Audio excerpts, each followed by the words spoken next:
Assalamualaikum warahmatullahi wabarakatuh. Alhamdulillah wa syukurillah wa la hawla wa la quwata illa billah. Allahumma salli wa sallim ala Rasulillah Muhammad sallallahu alaihi wasallam, amma ba'd. Alhamdulillah, pagi ini kita kembali berjumpa dalam acara Inspirasi Jumat Pagi edisi ketiga, kisah Nabi Ibrahim alaihissalam. Nah sekalian, kemarin kita sudah sampai pada kisah di mana Ibrahim alaihissalam dibakar hidup-hidup ya, dengan kobaran api yang begitu amat besar. Singkat cerita, setelah dikisahkan 50 hari kobaran api itu pun padam, maka penduduk pun menunggu apa yang terjadi dengan Nabi Ibrahim. Ternyata tentu kita sudah sama-sama tahu, Nabi Ibrahim di dalam api sama sekali tidak merasakan panas, karena Allah Subhanahu wa taala, pemilik api yang menciptakan api, memerintahkan kepada api untuk menjadi dingin. Ya naru kuni bardan wa salaman ala Ibrahim. Wahai api, dinginlah, kata Allah kepada api, maka api pun menjadi dingin. Ketika apinya sudah padam, maka kemudian Nabi Ibrahim pun keluar dari kobaran api itu, dari bekas-bekas api itu. Penduduk kaget ya, matanya melotot, bingung, kok bisa? Nah, inilah mukjizat Nabi Ibrahim yang Allah berikan kepada beliau. Maka seketika sebagian penduduk yang melihat kejadian itu pun membenarkan apa yang selama ini disampaikan oleh Nabi Ibrahim dan kemudian beriman kepada Allah Subhanahu wa taala. Tetapi sebaliknya juga banyak penduduk yang kemudian masih menolak dan bahkan semakin benci dengan Nabi Ibrahim alaihissalam dengan kejadian ini. Termasuk Raja Namrud yang zalim itu. Sehingga setelah kejadian itu, Raja Namrud selalu mencoba menghalang-halangi dakwah Nabi Ibrahim alaihissalam. Maka akhirnya Nabi Ibrahim pun merasa kesulitan dalam berdakwah, terbatasi geraknya. Lalu beliau memutuskan untuk meninggalkan kota Babilonia menuju satu tempat di wilayah kota Palestina. Di Palestina beliau berdakwah. Beliau pun akhirnya menikah dengan Ibunda Sarah. Lama beliau menikah dengan Ibunda Sarah, Allah belum berikan keturunan. Maka atas izin dan petunjuk Allah Subhanahu wa taala, Ibunda Sarah meminta kepada Nabi Ibrahim agar menikahi pembantunya yang bernama Siti Hajar.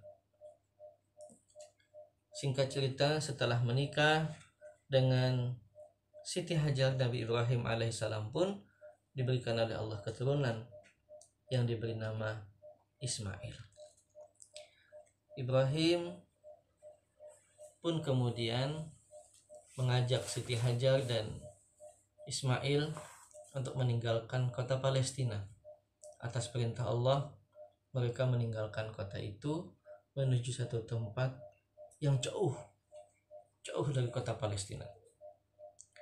Malaikat Jibril juga menyertai perjalanan itu.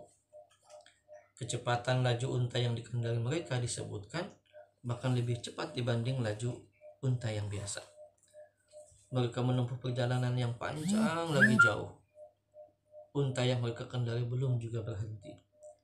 Selama perjalanan, ketiganya menikmati bekal sampai kemudian bekal makanan dan minuman itu habis. Tetapi belum ada kepastian di mana mereka akan berhenti.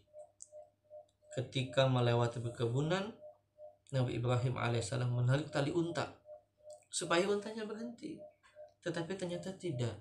Unta itu hanya berjalan melintasi kebun dan kemudian meneruskan perjalanan. Unta tidak menunjukkan tanda-tanda untuk berhenti. Sampailah kemudian di tengah hari yang panas, mereka tiba di sebuah lembah yang gersang lagi tandus. Tidak ada tumbuhan, tidak ada manusianya, tidak ada pemukiman, apalagi sumber makanan dan minuman. Sepanjang mata memandang hanya batu dan pasir saja. Tetapi anehnya justru untanya merunduk dan berhenti di tempat itu.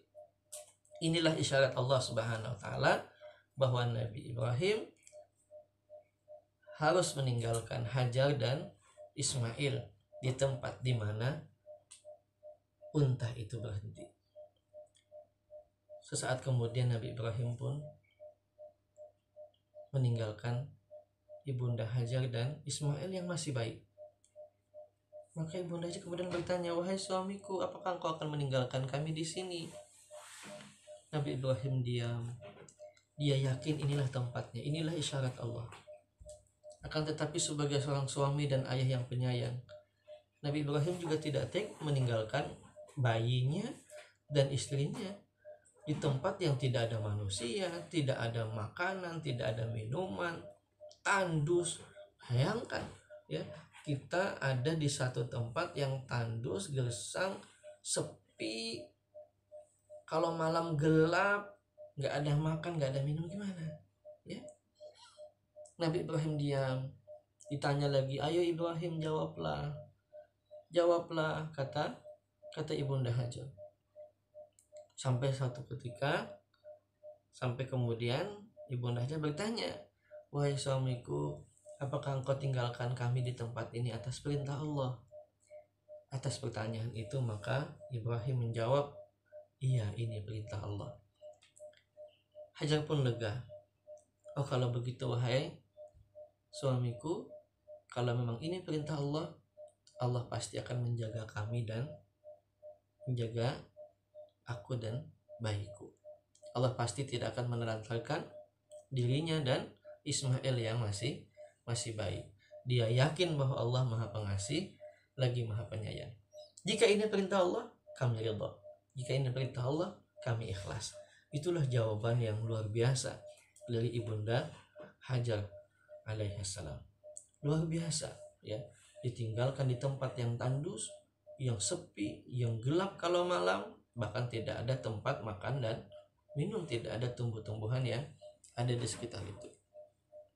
Ibrahim pun kemudian meninggalkan dengan penuh keyakinan, meski dengan hati yang penuh amat sedih, seraya sabar dan tawakal kepada Allah Subhanahu wa taala, meninggalkan dua orang yang sangat disayanginya di tempat yang tidak berpenghuni. Ketika mencapai bukit, Nabi Ibrahim pun berbalik dan tidak lagi melihat keduanya. Ibrahim pun kemudian berdoa, "Ya Tuhan kami, sesungguhnya aku telah menempatkan sebagian keturunanku di lembah yang tidak mempunyai tanam-tanaman dekat rumah Engkau yang dihormati, agar mereka mendirikan sholat. Maka jadikanlah hati sebagian manusia menjadi cenderung kepada mereka, dan berilah mereka rezeki daripada buah-buahan.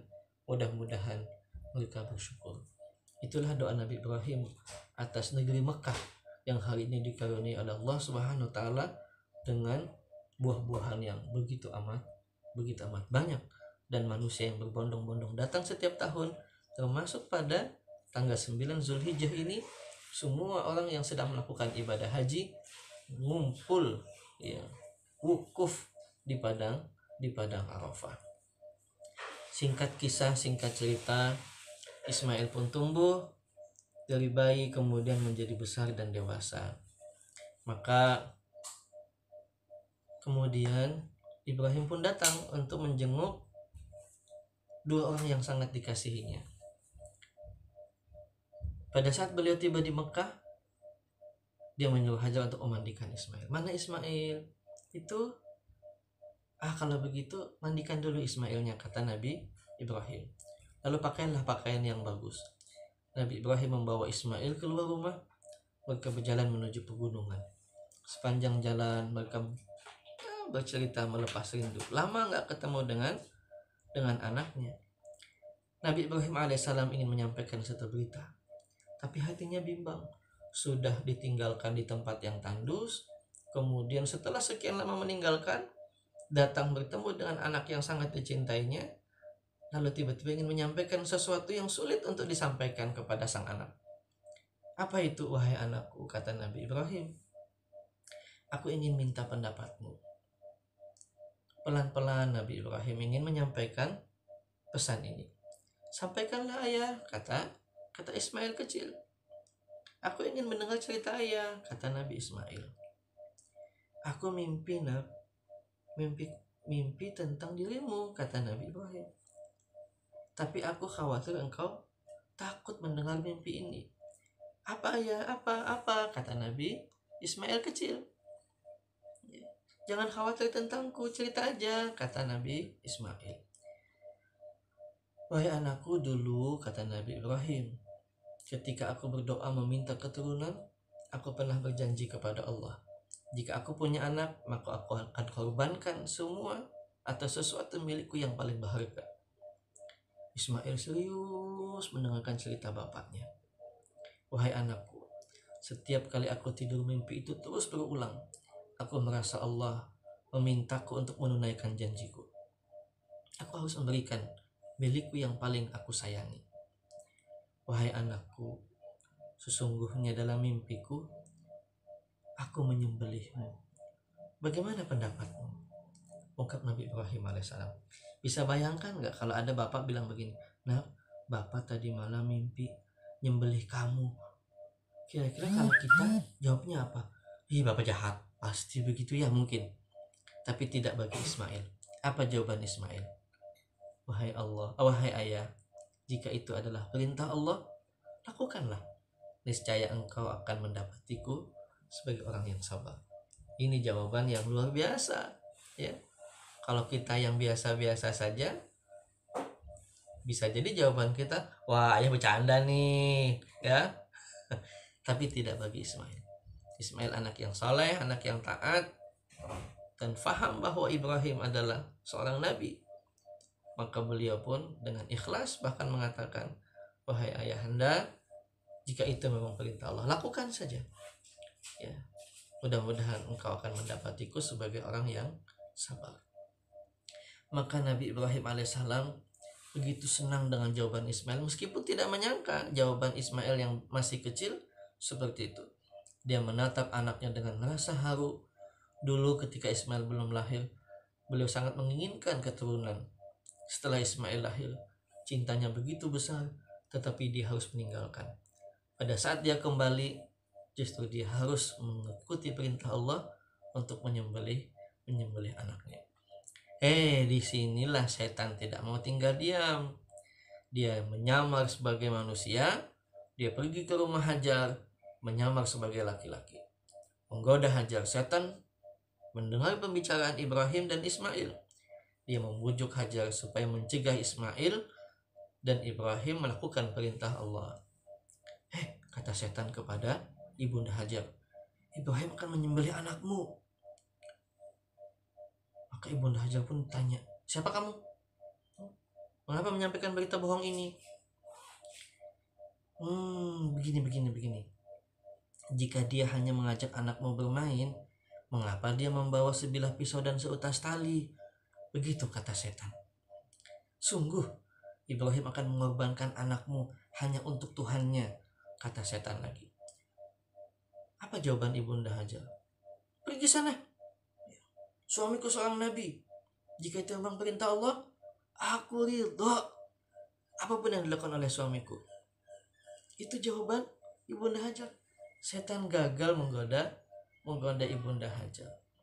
Lalu didatangi lagi Nabi Ibrahim dan menggodanya. Hai Ibrahim, kenapa engkau tega menyembelih anakmu, padahal dia anak yang paling kau cintai? Nabi Ibrahim tahu itu suara setan. Maka Nabi Ibrahim pun marah. Wahai setan yang terkutuk, pergi sana. Aku tidak akan mengikuti bisikanmu, bentak Nabi Ibrahim alaihissalam. Setan gagal menggoda Hajar. Setan gagal menggoda Nabi Ibrahim. Maka setan pun ingin menggoda Ismail. Hei Ismail, sini. Ayahmu itu bohong. Dia hanya ingin menyingkirkanmu saja. Ismail kecil pun menepis godaan setan. Ismail yakin bahwa ayahnya pasti benar dan melakukan perbuatan yang benar, karena dia adalah nabi utusan Allah. Setan pun kecewa. Semua godaan dan bujukannya sia-sia. Setan pergi meninggalkan Ibrahim alaihissalam dan Ismail. Maka sesaat sebelum dilakukan penyembelihan, Ismail bertanya, wahai ayah, bolehkah aku mengajukan permohonan? Nabi Ibrahim pun mengangguk tanda setuju. Lalu dia memandang anaknya dengan penuh kasih sayang. Ibrahim pun memeluk dan mencium anaknya dengan penuh haru. Hatinya bahagia melihat anaknya yang taat, bakti dengan orang tua, ikhlas dan mengerahkan dirinya untuk melaksanakan perintah Allah. "Wahai anakku, apa yang kau inginkan?" kata Ibrahim. "Ayah, aku mohon ayah mengasah pisaunya menjadi tajam, sehingga sakitku akan lebih ringan saat penyembelihan nanti. Dan tolong ikatlah kedua kaki dan tanganku, sehingga aku tidak meronta, sehingga ayah akan mudah untuk melaksanakan perintah ini," sambung Ismail dengan suara yang tenang. Nabi Ibrahim pun dengan berat hati menganggukkan kepala. Matanya berkaca-kaca. Bisa bayangkan Nabi Ibrahim sangat sayang dengan anaknya, tapi harus menyembelih anaknya sendiri atas perintah Allah. Ditatapnya terus anaknya dengan penuh rasa cinta. Meskipun sedih, ayah dan anak itu yakin betul bahwa ini adalah perintah Allah. Maka dengan menyebut nama Allah Subhanahu wa taala, Nabi Ibrahim alaihissalam pun menjalankan perintahnya. Ismail diikat kaki dan tangannya, kemudian dibaringkan dengan posisi wajah berpaling dari Nabi Ibrahim alaihissalam. Nabi Ibrahim alaihissalam meletakkan pisau di leher Ismail. Berpuluh kali dia mencoba menyembelih anaknya, tetapi pisau itu tidak berfungsi. Bismillah, gagal. Bismillah, gagal. Padahal pisau sudah diasah berulang kali dan bahkan sangat tajam. Nabi Ibrahim menyadari Allah Subhanahu wa taala telah melindungi Ismail. Nabi Ibrahim alaihissalam pun bingung dengan situasi itu. "Ya Allah, bukankah tugas penyembelihan ini perintahmu?" Maka tidak lama kemudian Ibrahim pun mendapatkan jawaban. Malaikat Jibril turun dari langit memberi kabar dan membawa seekor domba. Allah Subhanahu wa taala ternyata hanya ingin menguji kesetiaan Nabi Ibrahim alaihissalam, dan Ibrahim lulus dari ujian penyembelihan itu, mengorbankan anak yang dicintainya untuk memenuhi perintah Allah Subhanahu wa taala. Nabi Ibrahim dan Ismail lulus dari ujian Allah sehingga beliau tidak perlu untuk menyembelih putranya, menyembelih Ismail. Sebagai gantinya, Allah Subhanahu wa taala menyuruh Nabi Ibrahim alaihissalam untuk menyembelih domba yang dibawa oleh malaikat Jibril. Sehingga dengan peristiwa inilah kemudian menjadi cikal bakal pelaksanaan kurban yang kita laksanakan pada hari Idul Adha hari ini, dan juga pada hari Tasyrik tanggal 11, 12, dan 13 Zulhijjah. Inilah kisah Nabi Ibrahim alaihissalam dan kesetiaannya akan perintah Allah Subhanahu wa taala. Begitu pula dengan pengorbanan Ismail alaihissalam yang ikhlas menerima perintah Allah Subhanahu wa taala. Anak-anak, apa yang bisa kita petik dari kisah Nabi Ibrahim dan Nabi Ismail alaihissalam? Yang pertama, Ibrahim senantiasa sabar dalam menghadapi setiap ujian. Nabi Ibrahim senantiasa mendahulukan semua perintah Allah. Nabi Ibrahim begitu setia dan loyal kepada Allah Subhanahu wa taala. Apapun perintah Allah, beliau siap untuk melaksanakan. Pun juga begitu bagaimana Nabi Ismail alaihissalam tidak membantah dengan orang tua, taat dan baktinya kepada orang tua, dan senantiasa ikhlas menerima perintah Allah Subhanahu wa ta'ala. Jadilah Ismail kecil, jadilah pelanjut Ismail yang senantiasa taat dan bakti kepada orang tua, senantiasa taat dan bakti menjalankan perintah Allah Subhanahu wa ta'ala. Semoga kita semua menjadi penerus Ismail alaihissalam. Selamat Idul Adha 1441 Hijriah. Mudah-mudahan Allah menerima semua pengorbanan kita. Billahi taufiq wal hidayah. Assalamualaikum warahmatullahi wabarakatuh.